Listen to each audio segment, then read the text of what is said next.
You cannot tell a forged wheel from a cast wheel by looking at it. Same shape, same finish, often within a few hundred grams of each other on the scale. The difference is inside the metal, and it gets decided in about 4 seconds when a press squeezes a heated block of aluminum into shape.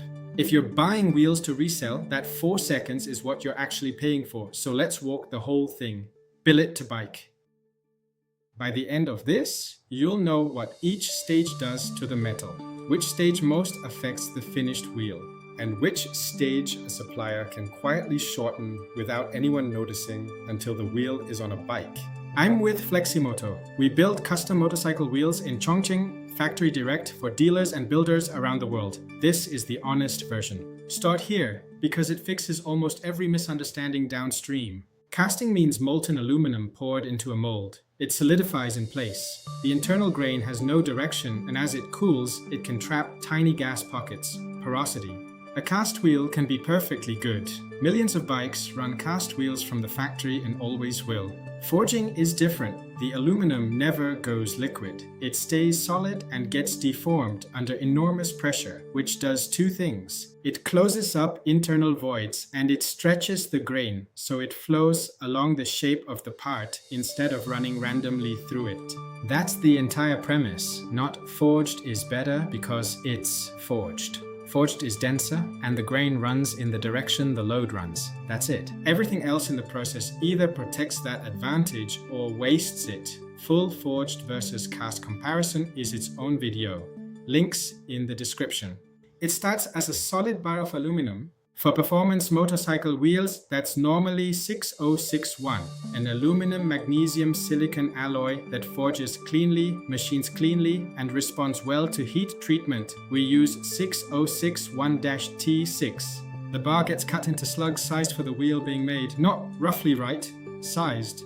Too little material, and the forging won't fill the die. Too much, and you're paying to machine away metal you didn't need. Two things matter to you as a buyer at this stage, and both are boring. 1. Alloy certification. Real material comes with mill documentation traceable to the batch. Ask for it. A supplier who can't produce it doesn't know what's in their wheels either. 2. Consistency. A factory buying whatever bar is cheap that month will produce wheels that behave differently from run to run. That's the kind of problem you discover on your third order, not your first. More on alloys in our next video. Now the part that gives the process its name. The slug is heated, hot enough to move under pressure, well below melting. Then it goes between dies and a press applies force, measured in hundreds of tons. The aluminum flows into the die cavity. Voids collapse under the pressure, so you end up with essentially no internal porosity. And the grain elongates, following the metal flow into the spokes and rim section. What comes out isn't a wheel, it's a forged blank. A solid disc with roughly the wheel's outer profile and none of its detail. Every spoke and window still has to be cut.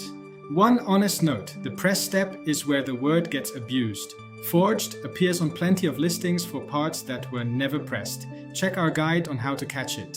Here's where I'd focus if I were auditing a supplier. The T6 in 6061-T6 isn't part of the alloy, it's a temper, a specific heat treatment sequence. The blank is heated to put elements into solution, quenched rapidly, then aged at a lower temperature. That's what develops the strength. Skip it, cut the aging cycle short, or run the oven too full, and you get a wheel that looks identical but is not T6. There's no way to see this. You cannot look at a finished wheel and know it was properly heat treated. It's a forged blank wearing a T6 label. You verify temper by tests. Ask what they check after heat treatment and how the result is recorded. The answer tells you more than any brochure. We heat treat to T6 and verify temper before the blank goes anywhere near a machine. We check hardness and conductivity to be absolutely sure. Now the blank becomes a wheel. It goes onto CNC equipment and material comes off. Spoke profiles, rim bed, bead seats, and mounting faces. The thing worth understanding, machining doesn't add anything. All the strength was created in the forge and the oven. Machining can only respect it or damage it. Fixture setup that puts the hub bore out of true with the rim is a disaster. Concentricity matters more than any spec on the datasheet. A wheel that isn't true vibrates. And a wheel that vibrates comes back to you, not to the factory. Custom work is where this gets interesting. It's the subject of its own video. Deburring, surface prep, then the final finish. Anodizing, powder coating, paint or polish, custom colors, two-tone and engraved logos. It's the part your customer sees first and judges hardest. Cosmetic, mostly, but a structurally perfect wheel with an uneven anodize is a returned wheel. Finishing gets its own video too. Every wheel gets dimensional checks and balance testing. Dynamic balance testing and runout measurement. Runout is the one that matters most. A wheel that's out of true will telegraph through the bars at speed. Then, export packaging. A wheel that survives forging and arrives with a rash from a shipping crate is a failure like any other. We ensure it's protected for the long haul. One thing, our wheels are custom built to order.